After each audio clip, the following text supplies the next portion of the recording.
आजकल कोई किसी के घर में जाता है तो अतिथि सत्कार में चाय प्रस्तुत करते हैं, कॉफी चाय यही प्रस्तुत करते हैं।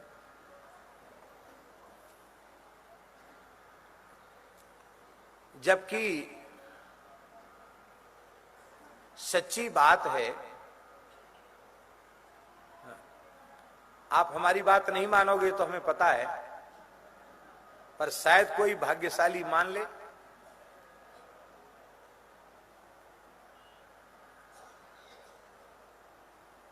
सात्विक व्यक्ति को, साधक व्यक्ति को चाय कॉफी नहीं पीनी चाहिए।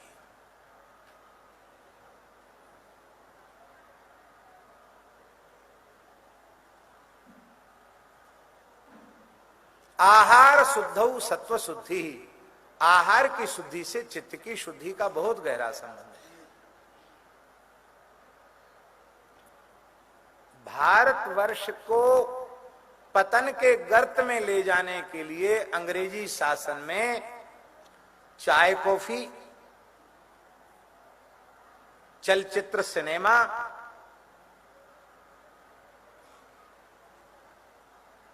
इसकी सृष्टि की गई।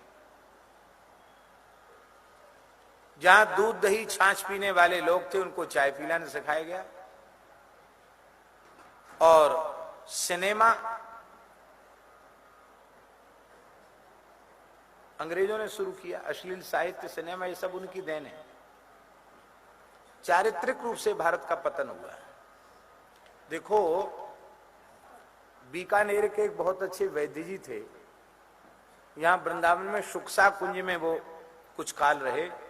हमारे महाराज जी से उनका बड़ा प्रेम था। महाराज जी से जब आते थे इतनी बढ़िया संस्कृत बोलते थे, मीठी संस्कृत, बड़ी मधुर संस्कृत बोलते थे। महाराज जी से संस्कृत में बातचीत करते थे, बहुत ललित संस्कृत बोलते थे, और हंसते थे तो उनकी पूरी बत्ती सी दिखती थी। दांत भी एकदम साफ रखते थे, और हंसते कहते थे, ये नकली नहीं है, असली है, ये असली। ये और कहते थे, और बोलते थे 96 वर्ष की आयु है मेरी। 96 वर्ष की आयु थी, रिक्शा में नहीं बैठते थे, पैदल ही चलते थे।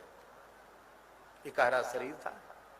नाड़ी पकड़ते ही आयुर्वेद के श्लोक बोलने लग जाते थे, और रोगी ने अपनी तरफ से रोग बताया तो डांट देते थे, बोले तेरा इलाज नहीं करेंगे, हम वैद्य किस बात के हैं, हम नाड़ी देख के बताएंगे क्या कमी है। महाराज जी से बड़े प्रसन्न होते थे। महाराज जी से उनका खूब वार्तालाप हुआ करता था। तो उन्होंने एक बात कही, उन्होंने कहा कि मनुष्य उसको स्वस्थ रहने के लिए, भारतीय मनुष्य को विशेष रूप से स्वस्थ रहने के लिए 3 चीजें जरूरी है। कोई भी मनुष्य स्वस्थ रहने के लिए भोजन, निद्रा और ब्रह्मचर्य, ये 3 ठीक रहें तो स्वस्थ रहेगा।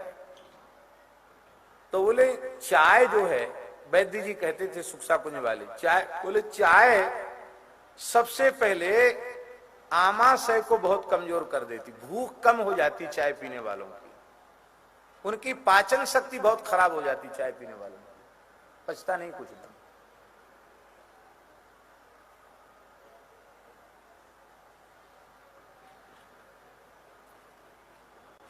आपको भूख लग रही हो, चाय पी लो, भूख खत्म हो जाएगी। भूख खत्म करती है चाय। निद्रा बहुत जरूरी है स्वास्थ्य के लिए, नींद खत्म करती है चाय। और ब्रह्मचर्य के लिए तो वो ऐसा कहते थे कि चाय पीने वाले व्यक्ति के मूत्र त्याग के साथ ही उसका शुक्र नष्ट हो जाता है। वो पता चले या न चले, मूत्र त्याग के साथ ही उसका धातु क्षय हो जाता है। वो कहते थे कि मेरे दांत इसलिए 96 वर्ष की आयु तक हैं कि मैंने आज तक चाय नहीं पी, ना मैं ठंडा खाता ना गर्म खाता हूं, और मैं गृहस्थ व्यक्ति हूं, पर अपने सदाचार से इस आयु तक में पूर्ण स्वस्थ हूं, मेरे शरीर में कोई रोग नहीं है। और फिर तो वो चले गए थे शायद, लेकिन वो कहते थे कि हम 100 वर्ष तक पक्का जिएंगे, इतना उनको अपने मन में वो था। 1984 में हमारे महाराज जी ने ब्रज 84 कोस की परिक्रमा दी। दास भी उस समय साथ में था महाराज जी के, और उस समय राजस्थान के ही एक ब्राह्मण दंपति परिक्रमा में थे, ब्रज परिक्रमा में। महाराज जी ने पंडित जी का तो नाम तो रखा था नंद बाबा, और उनकी पंडितानी का नाम रखा था मैया, महाराज जी ने यशोदा मैया। तो यशोदा मैया तो सबसे आगे चलती परिक्रमा में, वो 92 वर्ष की थी यशोदा मैया, और जो नंद बाबा थे वो 96 वर्ष के थे। वो सबसे आगे चलती थी परिक्रमा में, पैदल परिक्रमा लठिया लेके, और पंडित जी सबसे पीछे चलते थे। तो महाराज जी सत्संग में बोलते थे, भैया या ब्रज यात्रा में तो सब संतन को, ब्रजवासियों को नंद बाबा यशोदा मैया संपुट दे के चल रहे हैं परिक्रमा में, ऐसे महाराज जी बोलते थे। वो पंडित जी को भी हमने देखा, 2 पंडित जी भी कहते थे कि मैंने आज तक अंग्रेजी दवाई नहीं खाई और मैंने आज तक चाय नहीं पी, इसलिए मैं स्वस्थ हूं। चाय, भारतीय जलवायु के लिए चाय बिल्कुल उपयुक्त नहीं। बोले तब कॉफी ठीक है। कॉफी ऐसी है कि किसी व्यक्ति ने कहा हमने बीड़ी पीना छोड़ दिया, तो बीड़ी नहीं पीता वो, तब चिलम पीता है। तो जैसे कोई बीड़ी पीना छोड़ करके चिलम पीने लग जाए, ऐसे ही चाय छोड़कर कॉफी पीने की बात है। कॉफी में नशा और ज्यादा होता है, इसलिए नशे की कोई भी वस्तु वैष्णव मात्र को नहीं लेनी चाहिए।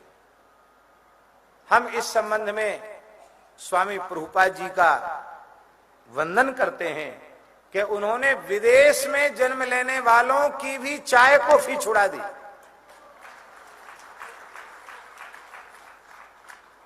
अमेरिकन यूरोपियन लोग थे, उनकी चाय कॉफी छुड़ा दी उन्होंने। प्याज लहसुन तो बहुत ऊंची चीज है, यहां रहने वाले लोग प्याज लहसुन नहीं छोड़ते, चाय कॉफी नहीं छोड़ते। महात्मा भी चाय कॉफी पीते हैं। कहेंगे हम सदाचारी हैं, कहे कि सदाचारी हो भाई।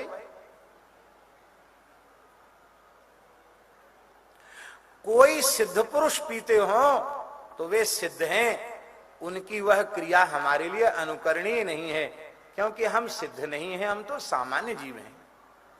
शास्त्र विरुद्ध व्यवहार किसी महापुरुष के जीवन में भी देखो तो निंदा तो उसकी बिल्कुल मत करो, पर शास्त्र के अनुकूल हो तो ही आचरण में अपनाओ, शास्त्र विरुद्ध हो तो न अपनाओ। जब आचार्य अपने छात्रों को उपदेश देता है तो वह भी यही कहता है, ये मेन वद्यानि ते त्वया चरितानि नेतराणि, ऐसा कुछ है ना। जो मेरे अनवद्य माने अनिंदित कर्म हैं उन्हीं का तुम अनुकरण करना। जो ऐसी कोई मेरे जीवन में कमियां हों, उन कमियों को तुम आदर्श मानकर अपने जीवन में अपनाना नहीं।